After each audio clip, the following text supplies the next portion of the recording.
What is up, everybody? Welcome back to my channel. You might have already seen at this point my previous video today about how to read the hidden sellers on TSNP.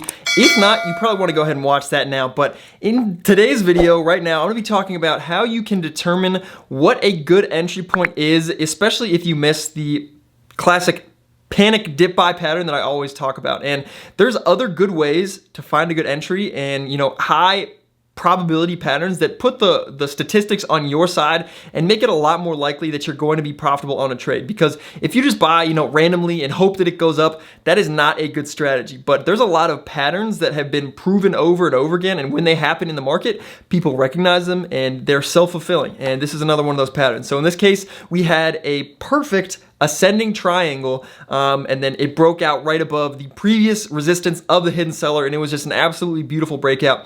Normally, I'm not someone who likes to buy breakouts because I feel like I'm kind of chasing, but in this case, there was very good, risk to reward on this trade, and just in general, I think it was a good trade. The reason I did not take this trade was because A, I was filming the other video, editing and uploading it to make sure you guys had it as soon as possible, and then number two, I actually was away from the market today. I had a lunch date, so I was not able to be watching. And trading on your own schedule is a very important thing. You never want to enter a trade if you aren't positive that the stock is going to be moving enough for you to get out of the trade before you have to leave. So there's nothing worse than being in a trade and having to leave when you can't watch it or something like that. So I don't want to put myself in that position. So for that reason, I did not even see this happen, but hindsight is 20/20 in this case. And this is the type of play that I do look for when I'm going long on a stock and it's not a dip buy. So this is another one of those great opportunities that you can look for. And I'm going to show you exactly what to look for on this chart and how you can recognize it and why it was such a good setup in this case, because you could have gotten in, let's see, where is that?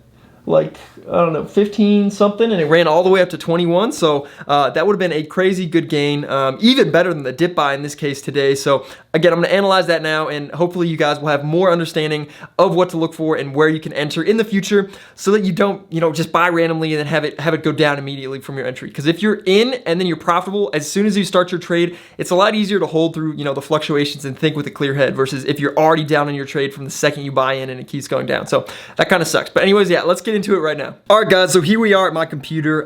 You can see this is the stock chart for TSNP today, and I just want to start off by talking about this particular pattern. So the ascending triangle pattern is where, if I switch here, it's where you have a increasing support trend line, which is ascending, you can see here, but you have a flat resistance overhead. And generally there's a preceding bullish trend. So if we go back here, let's zoom in a little bit. So this is where I was making the video while it was in here. And if we go in right about, let's call it right about here. All right. So what do we see here? What can we see based on this? If we ignore everything that happens, all over here. Well, again, if we get out the support and resistance indicators, let's put a line here, because it seems to pretty much bounce off of 15.5, I would say. Just around that area. Pretty much the same thing. I mean, this is a little lower, this is a little higher, a little lower, a little lower, a little higher, a little higher. But in general, I mean, it's pretty much a flat line there. And we can actually put a ascending support line pretty much right here. I normally don't go off the end of the wicks of candles, because that's normally not too much. So I go off of closing, because that tends to be less of a fake out. But I mean, if you look at this here, and now we zoom out a little bit, that is clearly the exact same thing. That is clearly an ascending triangle, and this is the perfect opportunity of when you would want to get in. So the reason I didn't get this, if you watched the other video, you know that I didn't dip buy this, because I thought that it could fall farther than 13 based on this chart. Because if you look here, there doesn't seem to be much support before this area, right around in here, like maybe around 11 or 10. So I mean, I thought this could fall farther than 13. And the day before that, I was early on my trade. I guess that was yesterday. Yeah, so I was early on my third dip buy, and because of that, I missed out on the bottom because I had to get out, and I wasted my buying power. So in this case, I wanted to make sure I didn't do that. So for that reason, I didn't trade the stock at the beginning of the day when it bounced here, even though that would have been still a decent bounce buy. But in this case, it's bullish because it's already above these 13 lows, and it's slowly trending upward on the bottom end. So it's having higher lows but then it's having the same amount of highs. And again, that's an ascending triangle. So as soon as it pops out over this, this is a really good entry, because you know, if it pops out over this, it's likely to break out. And if it fails, you literally get out instantly and cut your losses. In this case, as soon as it did, we see this uptick in volume. That's the other part of it. You see that it's confirmed by the increase in volume. And now let me zoom out so I can zoom in a little bit more. If we go overall here, there's definitely an increase in volume. I guess, yeah, if we go on the 3-minute candle, it's a little easier to see. But I mean, you can see as the day goes on, you know, from market open, the volume is just kind of decreasing. It's getting lower and lower and lower, even though it's consolidating, but it's going up. And then as soon as we get this break here, there's a big increase in volume overall. And then when we break the highs after that, this is where the hidden seller was that I was talking about in my previous video at 15.9 here. And you can see again on the high part, it's hard for me to go up there. I was pointing with my finger, but I guess you can't see that.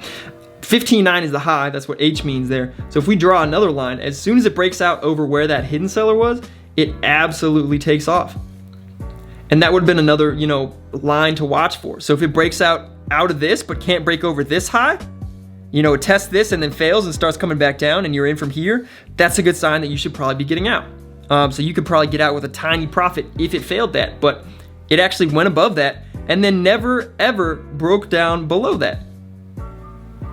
It never broke down below that again once it broke above. Low of 15.97, low of 15.9 again, so it held that, and then it just went on to absolutely run. Just absolutely run. And I think in this case, that was an extra safe bet, because if you look at how beaten down it is over the last, you know, whatever, it's very sold off. There's been a whole lot of selling, especially over the last, you know, well, I guess we'll go last 5 days. I mean, it's just been down, down, down, down, down. So it was already pretty down at that point, and this is a bullish pattern that is, I guess to me, more likely to rebound when you've already had all that selling off. So this is kind of like in combination with a dip buy if you look on a bigger picture, because obviously it's been beaten down over the last 5 days. So you're really dip buying, and this is just a tiny bullish pattern on a larger a larger overall dip buy, if that makes sense. But hopefully you guys, you see this and you start to recognize these patterns, because the consolidation is pretty easy to recognize. I mean, you're looking at this in real time and it's just so obvious what it's doing. It's bouncing back and forth, but it's getting smaller and smaller and smaller. It's almost like, I don't even know, like a ball bouncing where it's like boom, boom, boom, boom, boom, boom, boom, and then it's able to break through on the other side. So again, hopefully this helps you guys and you start to see these patterns, because I recognize these instantly when I see them. There's a lot of other patterns that are worth studying. I definitely recommend taking a look at those. You know, we got ascending wedges, you know, head and shoulders, all the classic patterns. You know, you can look them up. They're pretty easy to find. But all those are they're good to have in your arsenal as a tool to make sure that you get in at a good point, because, you know, if you just randomly buy in, I don't know, somewhere in here, or you buy in, say, in the middle of this choppiness, like, you don't really know where it's gonna go at that point. If you buy in here thinking, oh, that's a big dip, I'm gonna get in on this dip, like it keeps going down. To me, there's not really any great pattern there, which makes it hard to trade.